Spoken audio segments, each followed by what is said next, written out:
Europe Le 1. journal de 7 heures sur Europe 1, Christophe Lamar. Bonjour Christophe. Bonjour Dimitri, bonjour à tous. Attention, terrain glissant. Le ministre de l'Éducation, Pap Ndiaye, s'engage sur un sentier miné où ses prédécesseurs ont jusqu'à présent évité de s'aventurer. Faut-il imposer la mixité sociale dans les écoles privées? Le ministre pense que oui. Le texte est pratiquement prêt, dit-il. Il prévoit une batterie de mesures et des sanctions pour les établissements qui ne respecteraient pas un certain quota. Déclarations qui font réagir et provoquent la colère des parents du privé. Reportage Inès Zegloul.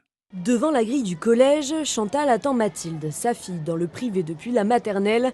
Elle voit d'un mauvais œil l'arrivée d'élèves issus de l'école publique. Si on met nos enfants ou petits-enfants dans des écoles privées, c'est pour éviter tout ça. Le mélange, on paye pour avoir quelque chose. Il y a des enfants du public qui viennent ici et foutent la zizanie. Pour Cédric, papa de Thomas, plus que la mixité sociale dans le privé, c'est guérir les maux du public qui doit être la tâche première du ministre de l'Éducation nationale. Qu'ils fassent quelque chose pour le public. Je connais plein de profs qui sont payés pour se faire insulter. Et la problématique, c'est pas forcément la mixité, c'est vraiment un problème d'intégration et il est temps de réagir, quoi. Un peu plus de mixité sociale dans la cour de récréation. Marion, elle, ne dit pas non, mais pas question d'user de moyens de pression. C'est pas des choses qui se forcent. Moi, je suis contre les quotas, les choses comme ça. Je sais pas s'il y a 9 ans, s'ils savent ce que c'est que la mixité sociale et c'est leurs copains, quoi. Ni quota, ni affectation, autrement dit, pas de contraintes sur le recrutement des élèves. C'est pour l'instant le maître mot des principaux syndicats de l'enseignement privé. Un reportage Inès Zegloul et le Pap Ndiaye qui reconnaît lui-même quelques vertus au privé.